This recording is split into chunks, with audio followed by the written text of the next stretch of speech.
Coors Light presents Call the Coach with Nick Rolovich, live from Ruby Tuesday in the Honolulu Shopping Center. Brought to you by No Foods of Hawaii. Say yes to no. The HGEA. We are HGEA Strong. City Mill. Big on help, big on savings. Proud to be local. Hawaiian Financial Federal Credit Union. Xanthocin, the safe anti-inflammatory for health and longevity. Available at GNC. POP Fishing and Marine. Gear, glory, we got it on Pier 38. And Coors Light. Now, here's your host, Bobby Curran on ESPN 1420 and the Sideline Hawaii app.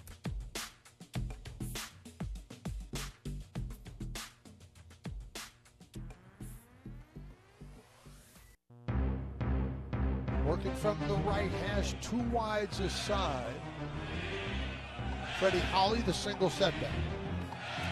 Cole McDonald with time, steps up, throwing a deep ball, has Ursua ahead of the field. He's got it.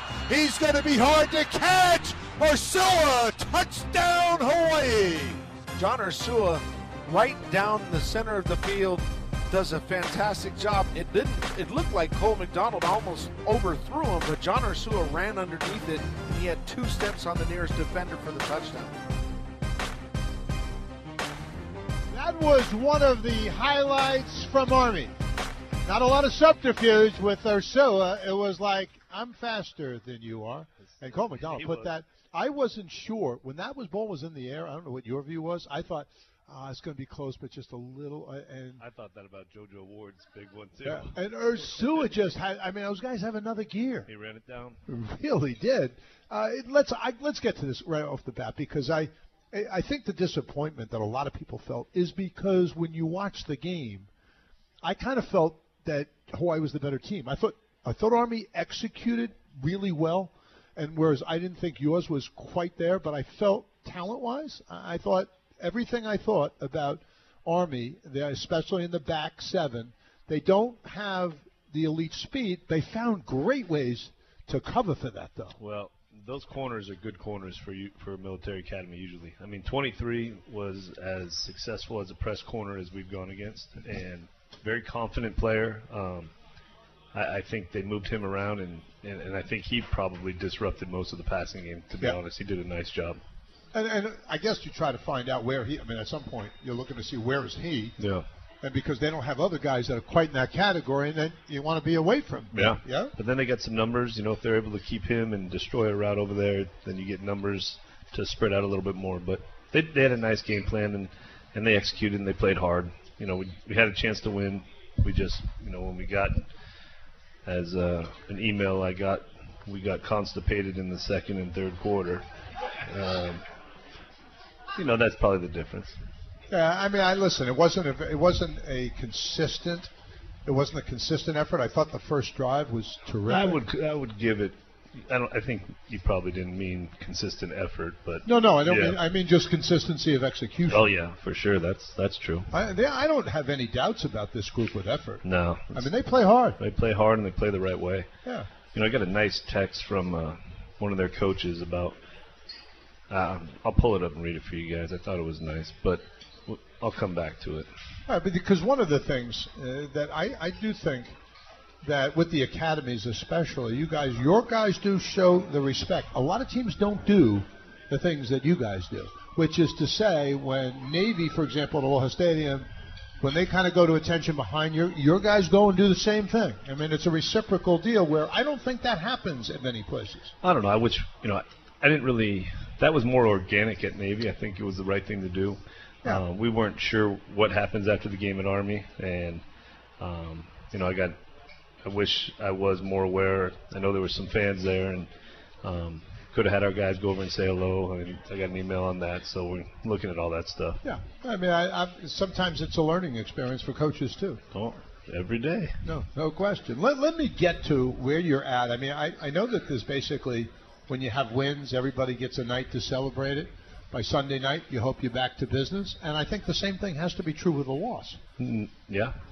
I spent this summer, I don't know if I told you, went and spent a day with Dan Hawkins up at UC Davis. Huh? Obviously, he had a lot of success at Boise. He's at a place that has to do more with less right now. Really enjoyed the time. We just sat in a coffee shop and talked, but he said, you got to treat Sunday, when people walk into the building on Sunday, if a guest comes, they shouldn't know if you won or lost the night before. It should always be consistent and the same approach, and that's something I've been very conscious of this year. And getting kids up off the deck, I mean, I find generally in almost every sport that some of the young people who are playing these sports are more resilient. I think actually sometimes it's tougher for fans and maybe even for coaches. I mean, maybe take more of a concerted effort to do that move-on thing than it does for 21-year-olds. It can. You look at Cole McDonald. He took it hard. You know, guy had never lost a game. Il Manning. Cole Laval hadn't lost a game here. So I think it was, they felt how good of the energy was, the first 3 weeks and month of the season. And then, I think it really hit them hard, but they snapped out of it. And I think some good senior leadership. I saw JR grab him and say, hey, listen, we're going to be just fine. It was a really calm. There was the disappointment in the locker room, but it wasn't like people, pouting around or putting blame on somebody. You're right, no finger pointing. No. Which is good. And I told them, I said, as an alum of the football program, I was so proud of the way you guys played, and especially the defense, what they took from Army's offense. I mean, it was close to a massacre on some of those pile-ups, and our guys got up every time. And one of the things, the stops, I mean, I really think by rule it should have been 2 stops on 4th and 1. We were talking about that. But by the way, a lot of people don't know this, but the white coaches, there's a monitor in their booth at Army, and it did not work. It was broken. It was broken. Oh, it was broken.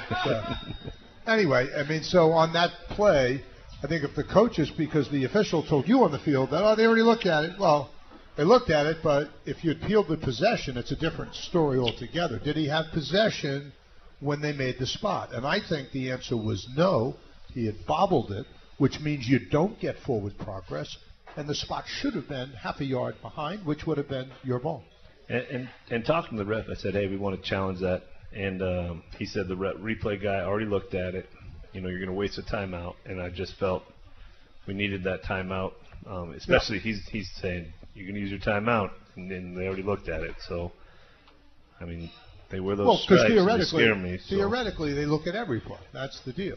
They didn't see something. But I wonder if I think if your guys in the booth had seen the replay, if their monitor worked, which you would, it's a minimal expectation, I think maybe they tell you, go ahead. Yeah. Toss that thing, because we got a real shot at it. We got a real shot at this. And we got more texts when we got in the locker room after the game from people who watched it on TV about the same exact play. So I think the TV copy would have, it sounds like it showed, I haven't seen this TV copy, but it sounds like it was. I haven't either, We couldn't see it either, but we heard enough people talking about it. And we were getting the same text you were. I don't know if they were exactly the same. Maybe not quite the same. Well, let's get to a couple of things. Some of your guys, I thought, they played the defense especially. Not to say, because the effort was there everywhere, but I thought the defense came up with some huge plays. Huge plays. Yeah. And they had some explosive plays on us. We understand that, but. Jelani played like 76 plays. You got these guys, and the guys up front in the front 7, you can take a picture. It looks like they're pulling guys. There's 3 guys deep of just piles of bodies. Yeah. And to come out pretty healthy, shows a lot about, well, obviously, I think how we played the game defensively, schematically, and technique-wise, but the toughness in our group. No, I think that's beyond question at this point. That's one thing I don't know that I haven't heard we haven't had a call, we haven't had anybody complain about the way the guys comport themselves, with how hard they play, that they have a passion for it. Those things I think are kind of asked and answered already. That's good. Yeah, I think I think it's your expectation. Well, actually, people were better about the play calling actually this week. So. Yeah. We only had 45 of them, so it was limited. Hard to make a mistake. Hard to mess that up. Let's get to what you do moving forward. I know that no coach ever in the history of football ever said. I listened to Nick Saban when they beat Pilgrim 62-7. He's like, we got some things we got to get cleaned up. I'm like, are you kidding me? But I think that's part of being a coach. I mean, you're looking at things, you know how it's supposed to be, and you want to get it that way regardless of the score. Yeah, and we're still in that mode offensively for sure in the passing game. I think we can be a lot cleaner. Obviously, we had a drop ball here and there. A couple of passes I thought were not as accurate. Yeah, not as accurate.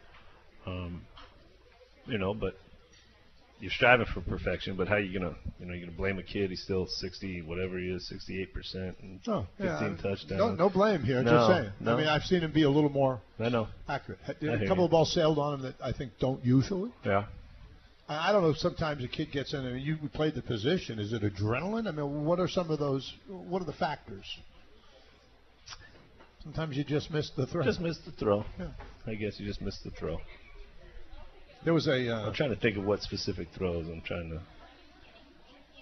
Well, I thought there was a couple throws, especially high. And there was where the guys couldn't get up. Yeah. I thought there were a couple of throws where guys were having trouble to climb the ladder, a little higher than they needed to be. But listen, we're not a climb the ladder receiving corps right now. No, well, I mean, at 5'9", you better have good hops with this group. It's not like we have. Someone said, "Who's their red zone receiver?" I don't know exactly. So let's get to the things that your priority list, things you would like to see improve. You said some things in the passing game. What else are you thinking you'd like to? We have to be able to run the ball. A lot of that 41 yards came on that last scramble for Cole. So I think we got to be more consistent and we got to call more runs. But like you said, 45 plays. If you went in and said, "Hey, you're going to average 8 yards per play," you feel pretty good. You're like, "Oh," but you only got 45 of them. So third down, we haven't been that bad on third down in all season. Fourth down, I think we went 0 for 1, and then obviously the red zone, being prepared for different looks that we were going to get and going for 2. I thought we did a nice job we were going to go for 2 from the start. We got that ball. We were having that conversation. So just really, I like the way they came out in practice today. It was better than they did last week after they won. So I think it struck home for them, and they're dialed in pretty good. Okay, it's homecoming this week. Yeah, I did want to ask you one thing, because I've still been charting this. Okay. This is, and I don't know if it's an automatic. I thought you had one guy, and I understand it because you're down 14 points at the time. 3 yards deep, so a guy brings it out, and I'm like, I got my rule now. I'm over that. I hear you. I'm just like, okay, we're going to take the 25, because I'm just noticing 3 yards deep in the end zone. How many guys get there? It's about 1 to 2 out of 10 that they get to the 25-yard line. I just think that's. I mean, I think the evidence. I think we needed a spark. I think we needed a spark, and I think we need to think of it that way. We can fair catch everyone if we want, and we fair catch a few, but at that point, we're not moving the ball.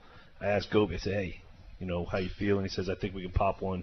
So I tell Justin that's kind of our thought process going in. I understand that, because I said 14 points down, you kind of want to make something happen. Yeah. So I get that. Yeah. But I'm thinking as a regular feature, I think generally if the score's even, I'm probably not taking it out 3. This is me. I probably wouldn't take it out 3 yards deep. I think it depends what your matchups are on the kickoff and kickoff return team too. But I think and something else that comes into play for your decision is being on the road and not having 85 guys or 80 guys suited up. You only got 70, right? And so there's, especially early on, there's injury thoughts, right? If we lose this guy, who goes in here? There's a lot more, lot less going options. Into it. Yeah. We got to take a quick time out. We want to hear some phone calls. 296-1420. We're at Ruby Tuesdays, Honolulu, and this is Call the Coach. Back to Call the Coach, brought to you in part by No Foods of Hawaii and the HGEA on ESPN 1420.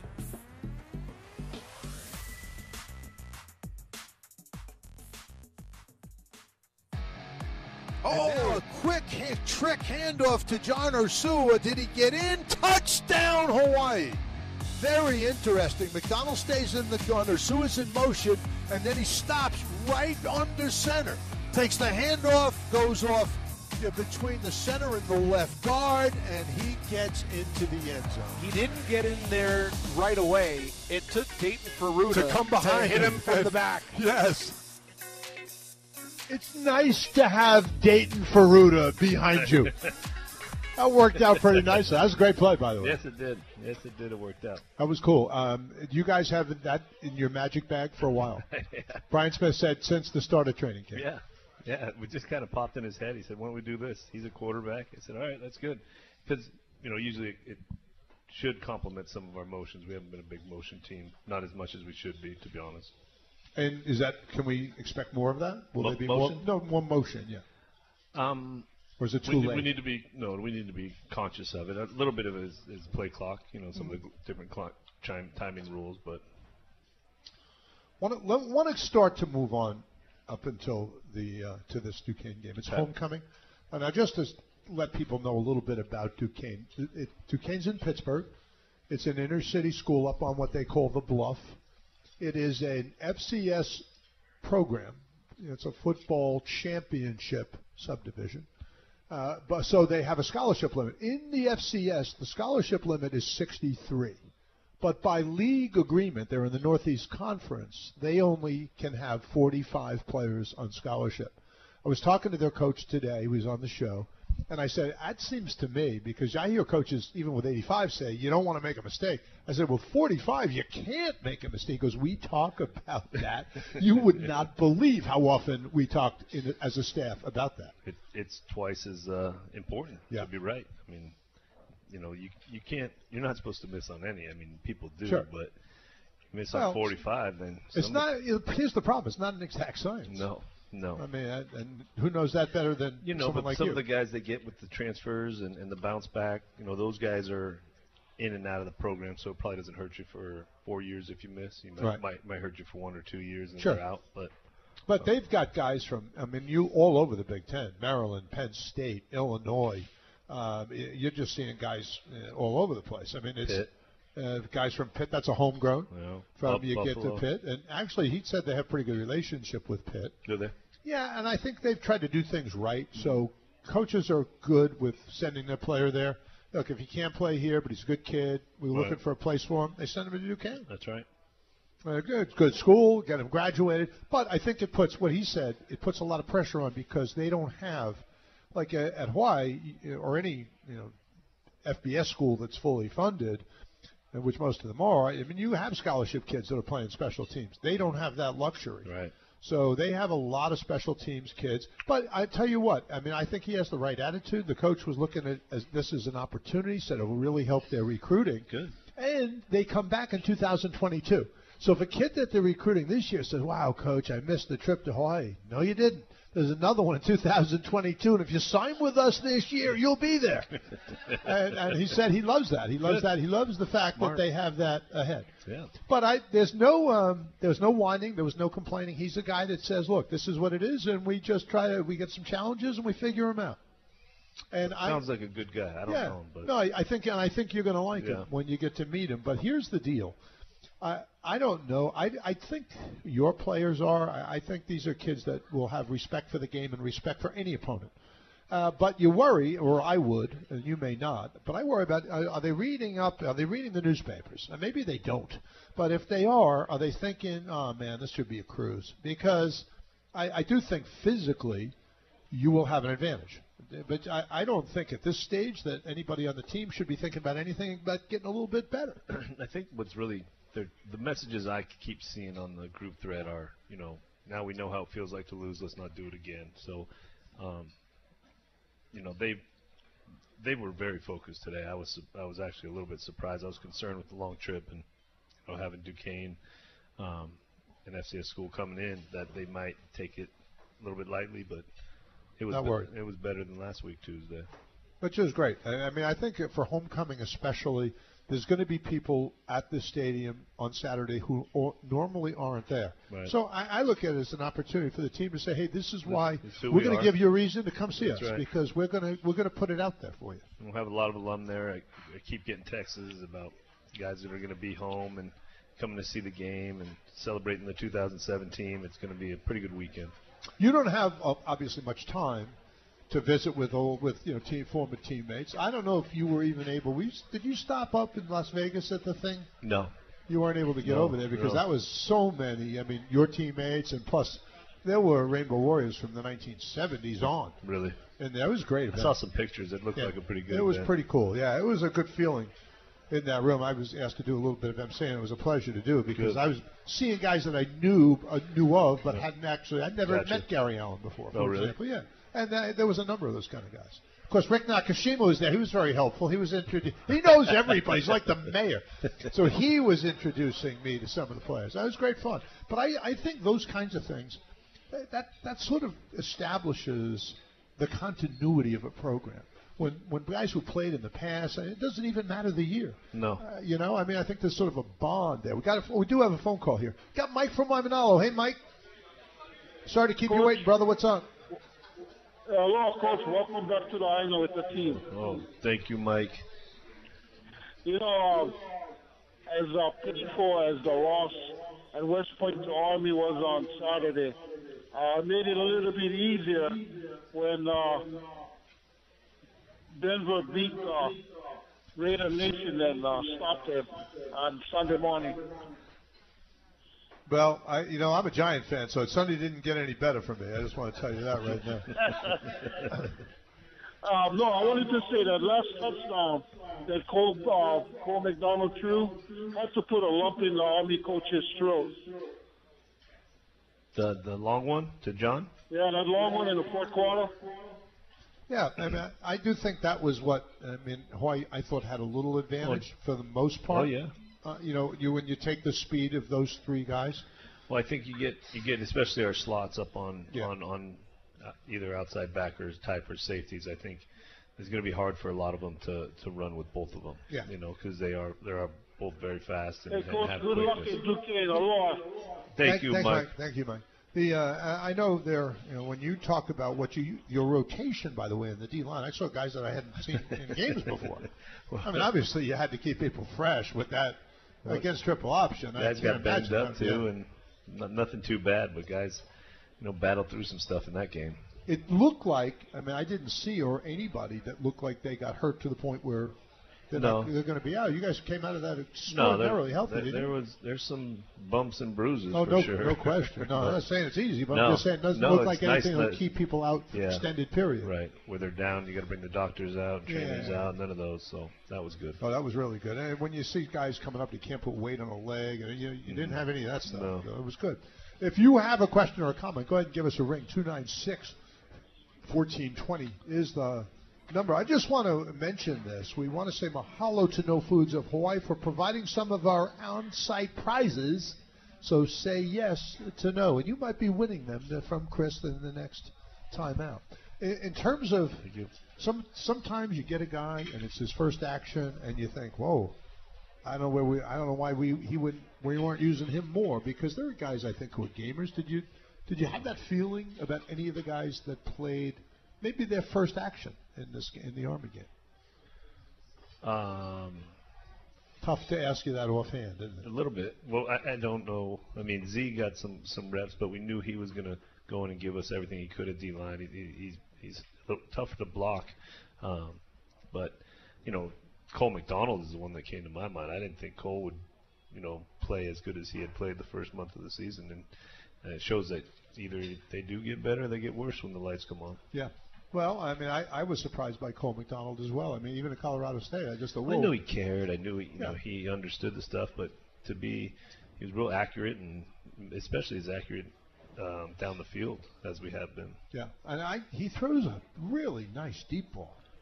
He does in games, especially. Well, it's not. What the funny part is, because I've been enough practices to say that doesn't always happen in practice, but it happens pretty nicely in the game. Well, I think he's developing relationships with John and Bird and Joe Ward and Marcus. Marcus and him have a nice back shoulder deal going with the, when he's in the single side there. But we got a long way to go. It looked like that you guys are trying different people on the one receiver's outside spot, because we've seen this Jason Sharsh, Matthew Sharsh, and then we've seen Marcus Stubbs. Armstrong-Brown, and now we saw Stubblefield, and he made a really nice catch. Really good catch. 35-yarder. In fact, John Venari corrected me and said, no, that's Cedric Bird. And I said, no, that looks like a 9 to me. I think that's Stubblefield. Yeah, Stubbs been working his butt off and, get in there and make a play and, big play at that. We had Johns, we had that one.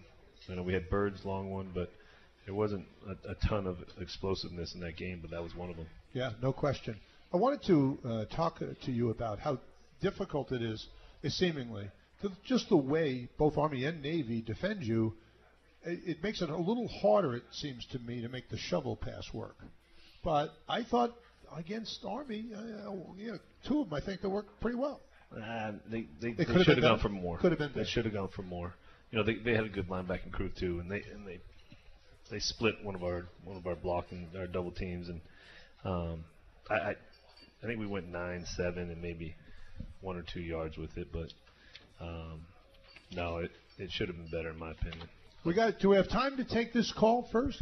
Can we do that? No, we're going to have to. Joe, Sorry, Joe. Hang on, Joe, because first up, when we come back, we'll take a quick time out. We are at Ruby Tuesdays in Honolulu, and this is Call the Coach. You're listening to Call the Coach, presented by Coors Light on ESPN 1420 and the Sideline Hawaii app.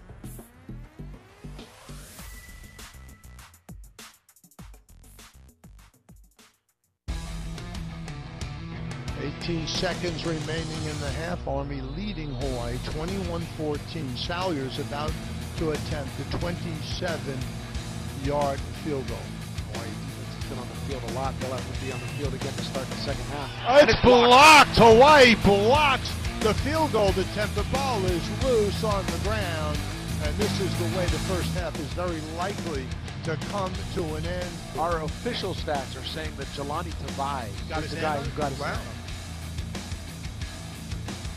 That was a good one for special teams. Yeah. Love to get in and block a field goal attempt, and nicely done. This is now Hawaii with a 3-1 slate, getting ready for Duquesne.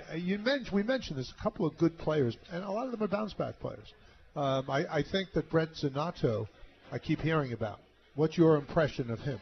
I know the Army guy was number 19, and this guy's number 18, but there's a lot of effort in both of them. Okay. But the guy who kind of stood out to me was number 2 in the first film I saw. The safety? Yeah, Brandon Stanback. Yeah. He's a bounce back too, isn't he? From Buffalo. Yeah. Yeah. Okay, listen, I know I've left Joe. Joe. Yeah, I've left Joe hanging. Joe from Honolulu. Hi, Joe. You're on with the coach. Hi, Coach. Welcome back. Hi, Joe. Thank you, Joe. I got a comment and 2 questions. Vegas has you at 3.5 wins for the season, so almost on the verge of topping that. And also, I just want to say congratulations on that, being one of the top passing yards and total points and everything, total yardage in the nation. And also, Cole McDonald, number 1 quarterback. And I think he leads in yards, passing yards. Yeah, passing. And my question for number 1 is, what's the rule on having the recruits on the sideline? I heard Auburn and Washington game for the first team, they had 40 recruits on the sideline. What's the rules on that? And my second question is, what's the deal with Jonathan Smith, the Oregon State coach, and his recruiting tactics? Didn't sound too smart about his comments. Take your question, answer up there. Thank you. Okay, thank you. Okay. Anyone took over 3.5 wins is welcome to donate their winnings to NACOA. Okay, there you go. Okay. Or a portion thereof. Recruits, at least how we see it, every local high school kid has tickets to our football game, so they can always come. They can come on the sideline in pregame, but once the game starts, they have to go back up into the stands. So that's an NCAA rule, right? Right. That's how it's interpreted. I don't know if Auburn had people on the sideline. I don't know that, but And I don't know what Jonathan Smith said, Joe. Wasn't there an issue with Oregon State having what they said was a mistake, but basically sending out, recruiting materials to active Hawaii players? Yeah, that was during, I think, the summertime or even before. But I know he said sorry. Okay, there you go. All right, we got a couple of texted in questions. Okay. What was the grade for Cole versus Army? Did you ever entertain bringing in another quarterback for a series? Not in that game. I wasn't thinking about. If he went down, we would have to. But I think there were some throws, especially early on, and just some out of sync stuff that we just had to get back dialed in. But no, I didn't. I thought overall. I know Stutz had him graded out. I would say decently. But okay. I don't know if it would make sense what I would spit out, but right. Well, people wouldn't understand it. No. How did Army? This is another text question. How did Army's 3-4 defense disguise and confuse? It seemed to disguised and confused Cole and our wide receivers in reading the defense.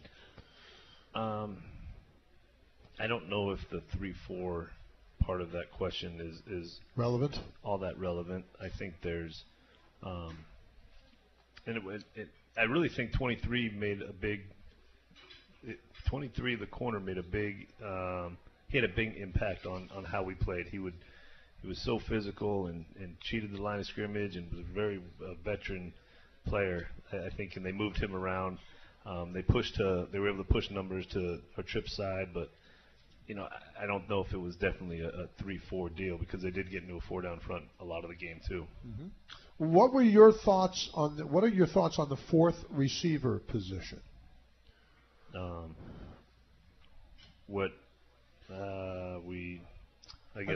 been a rotation of guys. JoJo Ward, Bird, and Ursua as those three. Yeah, for the most part, Marcus has been kind of the guy who's taken the majority of the reps. Stubbs showed some versatility. He can play both sides for us. Sharsh and Tristan Kamaka, I think, are going to be guys that when they get in the game, you'll see why we trust them so much. But it's hard to take John Ursua out of a football game right now. Oh boy, I hear you. He's playing pretty well, and Bird too. Yeah, the slots are so extraordinary in terms of their quickness, ability to get separation. Both have terrific hands. And both can improve so much more. Oh, and that's what I'm excited about. That'll be scary if that happens. Yeah. Okay, another text. This is from Craig. In hindsight, was a pass to a receiver on the outside a better option on the last play for UH? I guess so. I guess it was. Considering that the one that sounds great, the one that was thrown was batted down.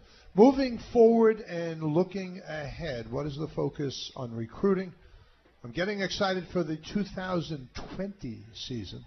Oh. Wow, we play Arizona, UCLA, and Oregon. I'll give you a sleepless night if you spend a lot of time thinking about that.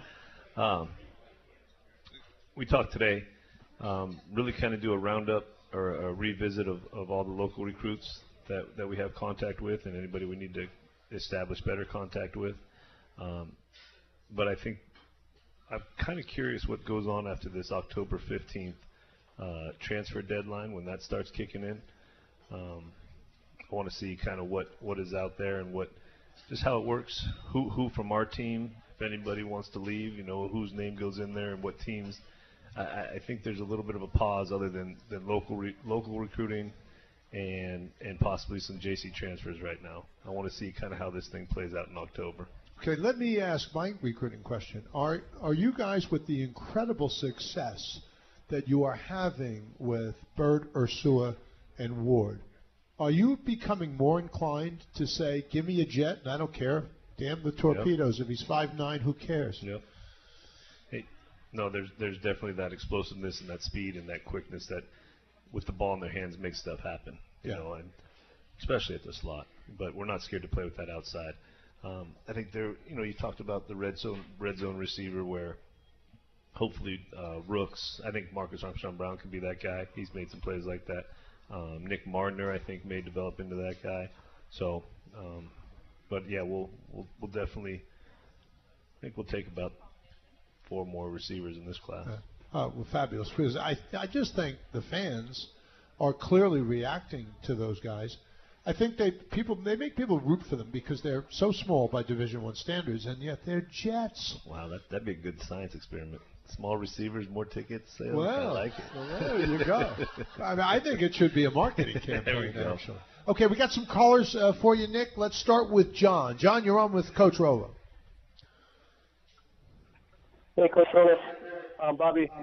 Hey, so yeah, on those running plays, how much of them is like straight gives, or are they all read zone, or the majority read zone?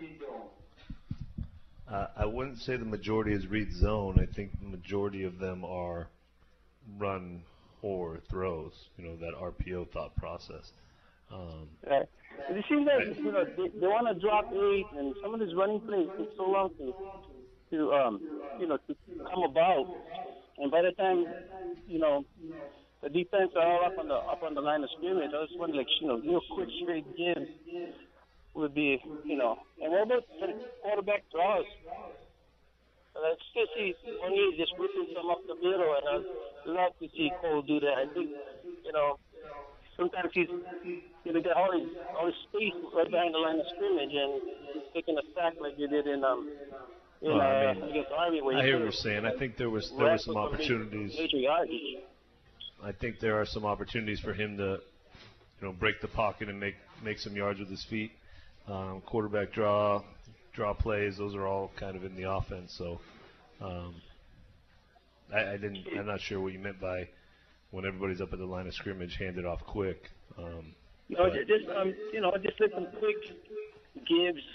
It seems like the handoff takes a while to just formulate. But then you know what? You get some tough games coming up. I watched San Jose play and Oregon, and they look good. So I know that you get the boys up for the challenge, but let's get to at least 7 wins, and go Bulls, go Warriors. Good luck, Coach. John. Thank you, John. One of the things that it seemed to me, and you would know better, it seemed like Cole, a couple of times when he did get caught, for a loss, it's almost because he hesitated. When he didn't hesitate, I mean, he's hard to catch. It's almost you want to say, okay, if it's not there, go. Don't wait for someone to come and grab you by the ankles. But, do you hinder his development as a quarterback, But, no, I think after seeing the film, there is some opportunities and some timing things. Does he see that? Stutz was the one who really pointed it out in the film. He says, this is one where he could have taken off. And, there's always something to coach up. But I think it comes down to 45 plays. You're running only 45 plays and going 1 for 7 on third down. There's a lot of stuff that you wish you could do. I hear you. Got Richard on the line. Hey, Richard. Hey, Richard, are you there? There you go. Hey, Richard. Hey, how's it, Rolo? Hey, by the way, I really appreciate watching you guys play. We don't lose. I'm always there to enjoy it. But I wanted to just share one little tidbit of my thought process. After that loss, I reflected back to when you and the team went out to Schofield and hang out with the Warriors. Yeah. And it was important to me because you met with my cousin, Alan Hole. Remember him? Yes, I do. And his son, I know, a wonderful warrior. And I was hoping that you could bring that back to your team. Say, hey, guys, remember when we went out there and we reflected on what a true warrior is? And that's what I'm hoping that the boys will reflect on even with a loss. Fight back, be strong, represent us to the best that you can be. So I wanted to point that out. I'm not an armchair coach. I don't want to tell you how to do your thing. I just here to support you. And I'm going to be. I live in San Jose, and I'm going to be looking forward to seeing you guys do your thing. But in any case, congratulations. Keep it up. You got one supporter here in San Jose. Thank you, Richard. Appreciate it, Richard. Aloha. I think that is a great idea, Richard.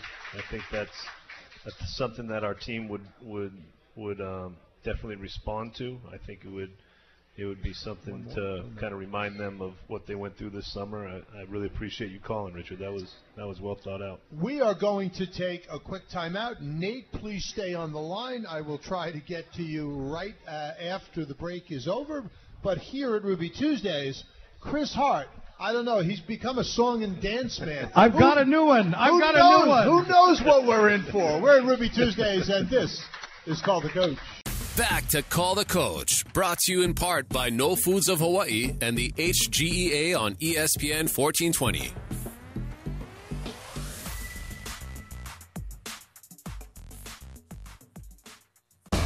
McDonald is back. He's looking. He has an open receiver. Touchdown, Hawaii. John Ursua. That's John Ursua with the touchdown catch. It's the fourth straight game Hawaii scored on its opening drive, and it didn't happen once in all of 2017. Pretty amazing. John Ursua runs a good route, wide open in the corner, catches the ball, and fairly easy right in front of the Hawaii fans. And that was hard to get in front of the Hawaii fans because it was noticeable. It was a small section. I have to admit, I didn't look see at that. the stands. Didn't see that. No. You had other things going on. I wish I did, though. We got Nate on the line. Hey, Nate, how are you? Very good. Hey, guys. Thanks for taking my call. Hey, Coach, Sure. I have a couple comments and a couple questions I got to ask you. First off, I haven't paced in my living room for about 10 years, 11 years. Just pacing up and down. I think I was following you on the sideline. It felt like it. I felt your frustration. But absolutely awesome. I have faith in your coaching team, the team itself. It's just awesome to watch you guys. So what I noticed is that, we're down. Nobody got frustrated from what I could see. The players didn't make stupid penalties. They weren't taking their frustration out on the Army team with those both blocks. And I think that shows a lot of discipline that we haven't seen in a couple years in the team. So my question is, I know we're running out of time. 2 plays, offense and defense. What plays do you wish you could have back? I'll take your comments off the air, Coach. Good luck this Saturday. Okay, wait. 2 plays. If you could pick 2 plays, one on offense and one defense to have over again in the Army game, what would they be? I would take the last play of the game on offense, and I would have. I hope it counts, but I would have maybe arm wrestled that ref to get him to look at that play on 4th down again. That might have been a good one. I think the wheel route to Kalen Holt was a great catch by that kid, and that kid came up to me and gave me a hug after the game. He had a great game. Great game. I think that would be one that we'd like to have over. Or, gosh, what a play! What a throw the kid made on that corner route when Roe had him all covered. Yeah. But I don't know. There's a few we'd like back, I'm sure, like every game. I just think if you don't win a game, it's funny, when you win, you don't spend as much time agonizing over individual. But you should, but it's hard. It's human nature. It is. But I love the term, you got to win you got to learn when you win. Yeah. And I forget who I heard that from, but I try to use that a lot. Probably from somebody who won a lot. Wow. Might have been a Nick Saban. Maybe. That'd be good. Yeah, we go with that. I did want to. It's almost time now. We can have time for one more bit, and I'd asked you sort of in a different way the same question. But when you look over a game and you see maybe a guy that did something maybe you weren't even sure he could do, did you have that feeling after the Army game? Did you see that player or a player that you thought, wow, he just showed me something I wasn't even sure he had in a game? Was there that guy this week? Was there one for you? I would say that I'm not seeing, at least not from the stuff that's obvious when you're trying to follow the ball. Yeah. But I'm guessing that you guys have a more in-depth thought on that. Or any of the sometimes guys on your staff will say, "Oh man, this guy he just showed me something." Did you hear any of those comments? I think offensively, if anybody stood out, it was It was Stubbs on that catch because he hadn't played a whole lot and made that big catch down the sideline or down the middle of the field. Isaiah maybe on defense. That's somebody that Ricky talked about. Guy got in there and did his job. Yeah. Another kid that came home and is a great kid to have on the team. I think those two would probably be the ones that stick out the most. Yeah, and this is the way a player earns more playing time. Yeah. I mean, you do something good in games, and people are interested. Okay, it's time. We've got to get to this right now. Let's shall we pick something out? Okay. Do you want to go ahead and pick one, Nick? How about AC? You want one of these? Sure. Come get some of Go that. ahead. See who's going to win the Pay It Forward $100. Let's see. Eloise Hamano. Where are you? Can we see? Where is she? There, in the back. There we go. All right, maybe someone's going to have to go over. It'd be easier if he came to you, probably. AC, would you do that? Do the honors? Thank you. And good stuff. Good. I wanted to read this to you. This felt pretty good coming from the Army staff. He said, I wanted to let you know that our staff and players thought that you guys were the most genuine team that we've played since we got here. Hard-nosed players playing their hearts out, let's put it that way, throughout the game, but playing with the type of sportsmanship that people only talk about. You guys should be proud of what you guys are building. So that was good to hear. And I forwarded that to the team so they could see it, and I think it was genuine. So. Yeah, I mean, I thought it was, first of all, it was a terrific spectator game. It had the drama. It had everything you want except Hawaii winning it. Well, Nick, we are out of time. Wish you the best of luck at Thank you, homecoming. Bob. Thanks so much for everybody. Thank you for coming. We are at Ruby Tuesdays, and this has been another presentation of Call the Coach. You've been listening to Call the Coach with Nick Rolovich, live from Ruby Tuesday in Honolulu, presented by Coors Light. Also, mahalo to No Foods of Hawaii. Say yes to no. The HGEA. We are HGEA Strong. City Mill. Big on help, big on savings. Proud to be local.